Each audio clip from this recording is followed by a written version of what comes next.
மின்சார சிக்கன வார விழாவை முன்னிட்டு பொதுமக்களுக்கு விழிப்புணர்வு ஏற்படுத்தும் வகையில் மயிலாடுதுறையில் மாணவர்கள், மின்சார ஊழியர்கள் பங்கேற்ற பேரணி நடைபெற்றது. ஆண்டுதோறும் டிசம்பர் மாதம் தமிழ்நாடு மின் பகிர்மான கழகம் சார்பில் மின் சிக்கன வார விழா கடைபிடிக்கப்படுகிறது.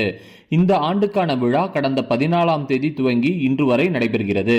இதனை முன்னிட்டு விழிப்புணர்வு பேரணி மயிலாடுதுறையில் நடைபெற்றது.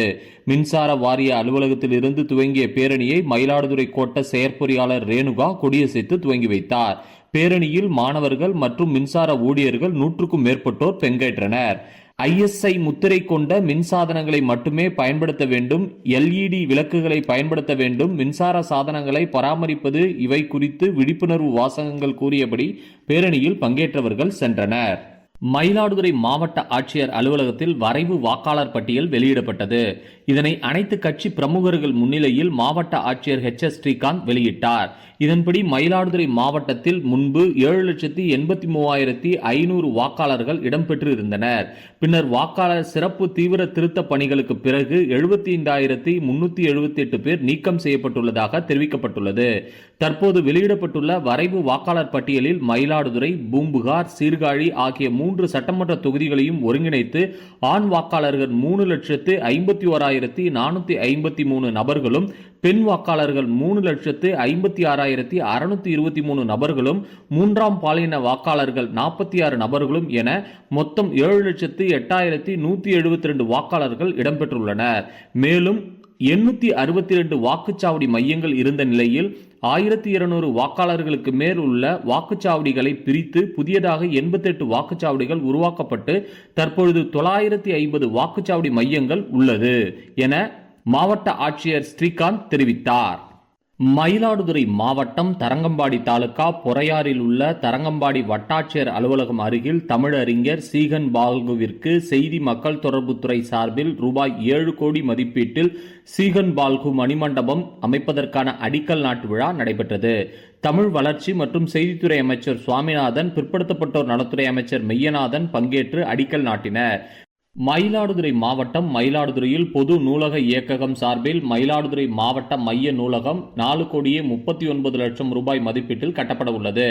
சென்னை தலைமைச் செயலகத்தில் இருந்து காணொலி காட்சி வாயிலாக முதலமைச்சர் ஸ்டாலின் நூலகத்திற்கான அடிக்கல் நாட்டி வைத்தார். தொடர்ந்து மயிலாடுதுறையில் நடைபெற்ற நிகழ்ச்சியில் மாவட்ட ஆட்சியர் HS ஸ்ரீகாந்த், மயிலாடுதுறை சட்டமன்ற உறுப்பினர் ராஜ்குமார் ஆகியோர் பூமி பூஜையை செய்து வைத்தனர். தரைத்தளம் உள்ளிட்ட 3 தளங்களுடன் கூடிய 14,500 சதுரடி பரப்பளவில் ஆன மைய நூலகம் விரைவில் கட்டி முடிக்கப்படும் என்றும், இதன் மூலம் மயிலாடுதுறையைச் சேர்ந்த மாணவ மாணவிகள் பெருமளவு பயன்பெறுவர் என மாவட்ட ஆட்சியர் தெரிவித்தார்.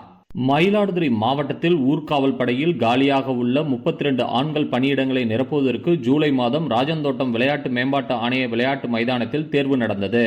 இதில் 30 பேர் தகுதி உடையவர்கள் தேர்வு செய்யப்பட்டனர். அவர்களுக்கு பணி நியமன ஆணைகள் தபால் வாயிலாக அனுப்பப்பட்டுள்ளது.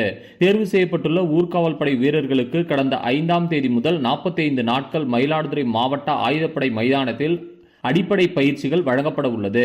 பயிற்சிக்கு பின் ஊர்காவல் படை வீரர்கள் போலீசாருக்கு உதவியாக சட்டம் ஒழுங்கு பாதுகாப்பு பணியில், போக்குவரத்து ஒழுங்குபடுத்தும் பணியில் ஈடுபடுத்தப்படுவார்கள்.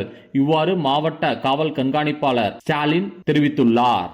மயிலாடுதுறை மாவட்டம் திருக்கடையூரில் தில்லையாடி உத்தராபதியார் மற்றும் நாராயணசாமி நினைவை ஒட்டி காணும் பொங்கல் அன்று மாடு, குதிரை, ரேக்லா பந்தயம் ஆண்டுதோறும் காலை தொடங்கி மாலை வரை சின்ன மாடு, நடுமாடு, பெரிய மாடு, கரிச்சான் குதிரை, நடுக்குதிரை, பெரிய குதிரை என 6 வகைகளாக பிரிக்கப்பட்டு போட்டிகள் நடைபெறுவது வழக்கம். இந்த நிலையில் இந்த ஆண்டு காணும் பொங்கல் அன்று ரேக்லா பந்தயம் நடத்துவதற்கான ஆலோசனை கூட்டம் திருக்கடையூரில் தனியார் திருமண மண்டபத்தில் நடைபெற்றது. ஆலோசனை கூட்டத்தில் திருக்கடையூரை சுற்றியுள்ள 8 ஊராட்சிகளைச் சேர்ந்த முன்னாள் ஊராட்சி மன்ற தலைவர்கள் மற்றும் ரேக்லா பந்தய நிர்வாகிகள், அனைத்து கட்சி நிர்வாகிகள் கலந்து கொண்டனர். இதில் இந்த ஆண்டு எல்கை பந்தயத்தை நடத்துவது நிர்வாகிகள் மற்றும் திருக்கடையூர் டி மணல்மேடு, பிள்ளை பெருமாநல்லூர், மாணிக்கப்பங்கு, காழியப்பநல்லூர், கிள்ளியூர், தில்லையாடி ஆகிய 7 ஊராட்சிகள் மற்றும் தரங்கம்பாடி பேரூராட்சி தலைவர் இணைத்து சிறப்பாக நடத்துவது, மாடு மற்றும் குதிரை மற்றும் உரிமையாளர்களுக்கு பாதுகாப்பை உறுதி செய்வது, பார்வையாளர்களின் பாதுகாப்பை உறுதி செய்வது குறித்து விழா குழு அமைப்பது குறித்தும் ஆலோசனை மேற்கொள்ளப்பட்டது.